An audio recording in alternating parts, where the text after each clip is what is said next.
गुरु जी नमस्कार। प्यार भरा प्रणाम गुरु महाराज को। गुरु महाराज के चरणों में कोटि कोटि नमन। और सभी संगत को जो भी मेरे को सुन रही है, सभी सेवादारों को मेरा प्यार भरा जय गुरु जी। मैं आज मालिक का बहुत बहुत शुक्राना करता हूँ कि मालिक ने मेरे को ये मौका बख्शा कि मैं अपना सत्संग आप लोगों के साथ शेयर कर सकूँ। क्योंकि महाराज खुद कहते थे कि सत्संग शेयर करन वाले दा भी भला ते सुनन वाला दा भी भला। तो बहुत बहुत शुक्राना मालिक, आपने मेरे को ये मौका बख्शा, मौका दिया। महाराज बहुत प्यारे हैं, सबको मौका देते हैं, मेरे को भी उसमें से दिया। तो शुरू करते हैं। मैं भी नहीं जानता था गुरु जी को, मैं भी बहुत भटका हुआ इंसान या बच्चा था, नहीं पता था क्योंकि घर में कोई गुरु का कंसेप्ट ही नहीं था। हमारे कोई गुरु नहीं थे, घर में पता ही नहीं था गुरु क्या होते हैं। पर मेरी दादी को किसी ने बताया कि गुरु जी हैं कोई, इनका मंदिर है, बड़े मंदिर है दिल्ली में, सत्संग होते हैं, जाया करो। वहाँ से शुरुआत हुई थी गुरु जी से मिलने की। पहली बार जब बड़े मंदिर गया, दादी लेके गई कि चलो गुरु जी हैं कोई। मैं कहा गुरु जी, फर्स्ट टाइम मैंने ये वर्ड सुना गुरु जी। मन में सबसे पहला थॉट आया कि हो सकते हैं कोई बाबा बाबा हो। अब छोटे से बच्चे को क्या पता, मैं होऊंगा 3-4 साल का, नहीं पता था। पहली बार बड़े मंदिर गया, नहीं पता चला, मेरे को लगा कोई शिव जी का मंदिर है, माथा टेक के घर आ गया। बट सेकेंड टाइम गुरु जी ने दोबारा बड़े मंदिर बुलाया।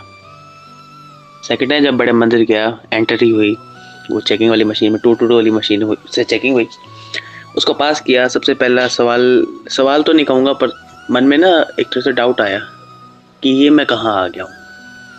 यहाँ तो मैं पहले आ चुका हूँ, यहाँ मैं खेलता था, यहाँ मैं ऐसे भागता था, ये करता था। हालांकि मेरी उम्र उस समय बहुत कम थी, 5 या 7 साल का था, बट स्टिल ये मेरे दिमाग में विचार चल रहे थे कि ये क्या, ये तो वही जगह है, मैं पहले आ चुका हूँ।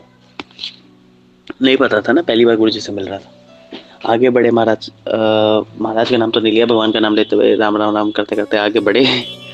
महाराज की समाधि आई, महाराज की समाधि पे माथा टेका।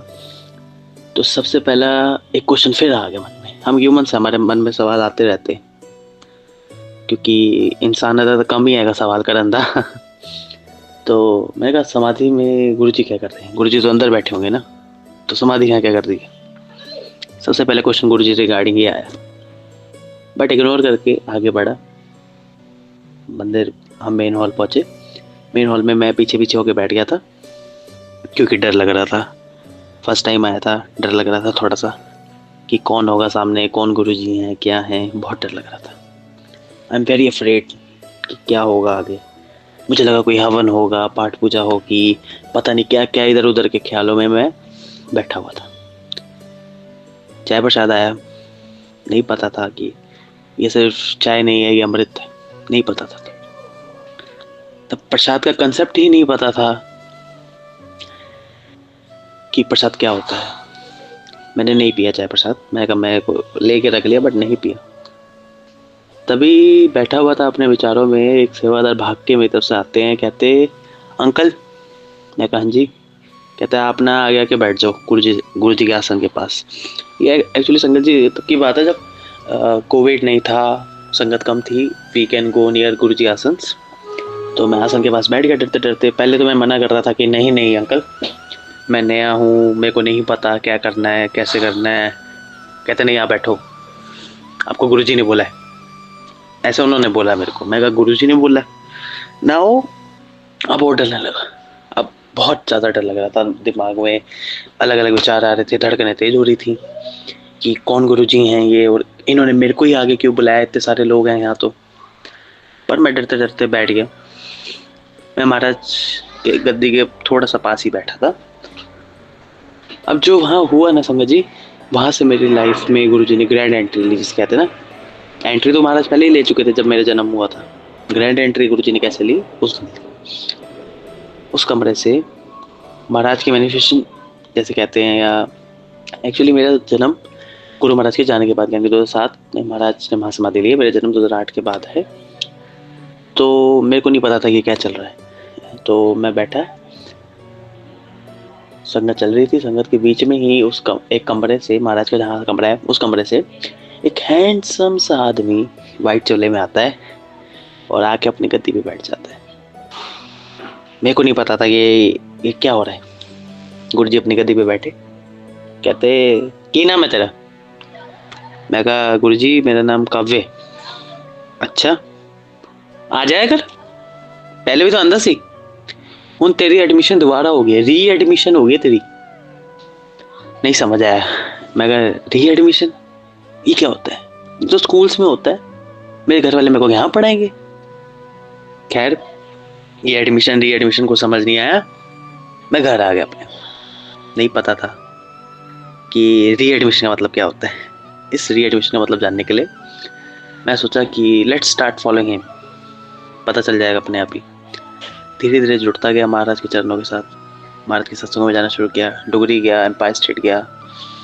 बचपन में महाराज ने बहुत प्यार जोड़ना शुरू किया अपने साथ। हर सत्संग पे बुलाते थे, हर बड़े मंदिर आते थे तो मेरे को बुलाते थे, मैं जाता था। उसके बाद मैंने किसी पुरानी संगत से मिला। मैं कहीं से पूछता हूँ, इन्हें तो पता होगा ना कि तो गुरुजी से मिले हुए हैं। मैं कहा अंकल की री एडमिशन क्या होता है? कहते बेटा it's your past life connection with Guruji. मैं कहा पास्ट लाइफ कनेक्शन ये कैसे? कहते गुरुजी हर किसी को नहीं बोलते री एडमिशन के बारे में, आपको बोला आपको पास्ट लाइफ कनेक्शन होगा। मैं कहा है, नहीं समझ आया पास्ट लाइफ कनेक्शन भी। इसी जर्नी के बीच में जब जुड़ रहा था, तभी मेरे को किसी संगत ने बोला कि आप ना गुरुजी के स्वरूप से बातें किया करो, गुरुजी रिप्लाई करते हैं। मैं कहा हो सकता है। पहले तो मैंने सोचा कि ये क्या बोल रहे हैं, फोटो से बात करने की बात कर रहे हैं। तो फोटो से कौन बातें करता है? ये तो वही बात हो गई कि आप एक तरफ बोल रहे हो, मत्था मार रहे हो और सामने से रिप्लाई नहीं आ रहा। पर स्टिल मैंने महाराज के स्वरूप में को ब्लेस हुआ था, मैं उसको रख के सोफे पे रख के बातें करता था। मैंने गुरुजी से 4 बार बात करने की कोशिश करी। पहली बार बात करी, no reply. Second time no reply. Third time also no reply. Fourth time हिम्मत हार गया था मैं कि अब तो बोलने वाला ही नहीं है। बट एटीट्यूड भी आ गया था एक कि अब बोले तो ठीक वरना नमस्कार। ये एटीट्यूड था मेरे अंदर गुरुजी को लेके कि अब बोलेंगे तो ठीक वरना मैं नमस्कार, मैं इनको नहीं मानूंगा। अब गुरुजी एटीट्यूड कम करने आते हैं। सबसे पहले आपका ईगो ही खत्म करते हैं, आपका अहंकार ही खत्म करते हैं सबसे पहले। चौथा टाइम रात को महाराज के स्वरूप मैंने सोफे पे रखा, नीचे बैठ गया, बातें करने शुरू। अब ये भी पंजाबी मैं भी पंजाबी, दोनों लग गए। गुरुजी है वो।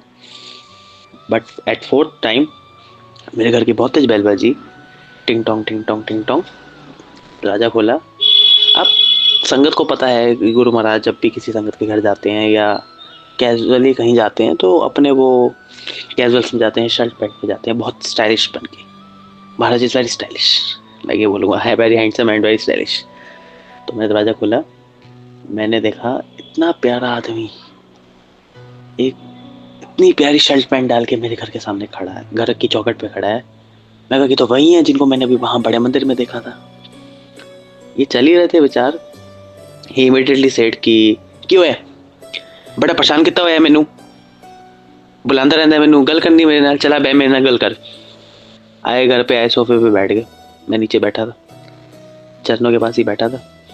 कहते हुन शुरू हो जा। मैं बोलने लगा गुरुजी। कहते एवं नहीं, मेरी लत्ता घुट। ही सेड कि प्रेस माई फीट्स।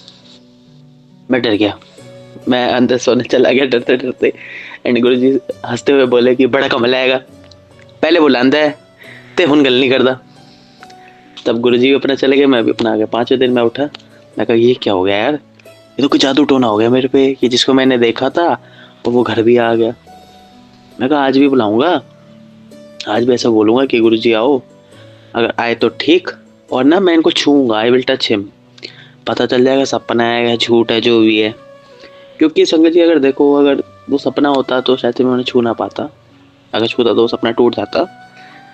तो गुरुजी आए, घर पे आए, इस बार अलग शर्ट पैंट में आए थे। मैं कहा वाह क्या बात है, नए कपड़े पहन के आए, मतलब सपना नहीं है। घर पे आए, बैठे, इस बार कुछ नहीं बोले, डांटे नहीं, बैठ गए शांति से। मैं भी चरणों में बैठ गया। मैं जैसे ही बोलने लगा गुरुजी, मैं सोचा इनको बातों में उलझा के इनको टच करूंगा। बातों में उलझाया, गुरुजी गुरुजी गुरुजी, हाथ पकड़ लिया। हाथ पकड़ने ही लगा, गुरुजी ने झप्पी डाल ली, मेरा हाथ साइड रख के झप्पी डाल ली। कहते हुन छड्ड दे दुनिया दे ख्याल, हुन तेरे कल्याण मैं करांगा, हुन इत्थे कोई इफ एंड बट करन दी लोड़ नहीं, हुन तेरी एडमिशन सच्ची च हो गई है, हुन तेरा एडमिशन फॉर्म भरे आ गया।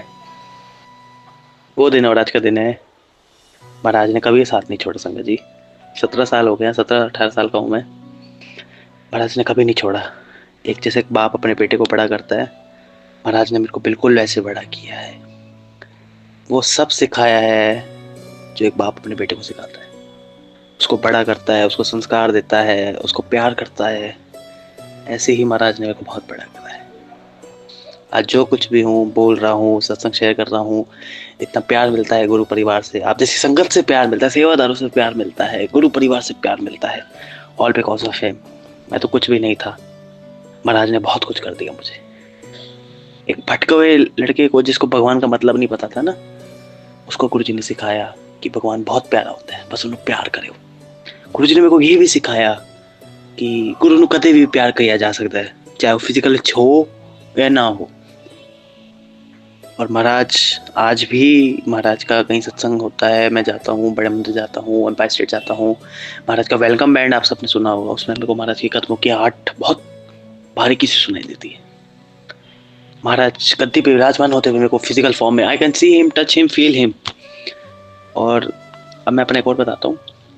महाराज की गद्दी जहाँ लगती है, जब सत्संग होता है किसी के घर पे, मैं गद्दी को टच करता हूँ। कोई आम इंसान टच करे, उसके लिए वो गद्दी लक्कड़ है, मेरे लिए नहीं है। मेरे लिए वहाँ गुरु महाराज के हाथ पैर हैं। इस लेवल का कनेक्शन बनाने में दिखते नहीं, उसको कष्ट बोलते हैं। महाराज आपको कष्ट भी देते हैं, क्योंकि कष्ट हम इंसानों के लिए बहुत जरूरी है, वरना हमारा क्या मोटिव था यहाँ आने का। गुरु जी कहते थे सारे कष्ट मैं करता कहते तुसी इंसान था की कम। और जो कष्ट आते हैं ना संगत जी, उससे 100% कष्ट होता है, 99% गुरु जी कब का काट देते हैं। कैसे काट देते हैं? हम इंसानी जन्म देके, हमें बोलने लायक करके। 1% ही तो है, वो तो हमें काटना है ना, वो तो क्योंकि हमारे कर्मों में लिखा है। बाकी ये मेरा सत्संग था महाराज के साथ, ये बहुत प्यारी जर्नी है। एट द एंड मैं सबको यही बोलता हूँ, हर सत्संग में यही बोलता हूँ, at the end I want to say कि 17 का हुआ हूँ, 70 का भी हूँ, तो महाराज के चरणों में रहूँ। जय गुरु जी, शुक्राना गुरु जी।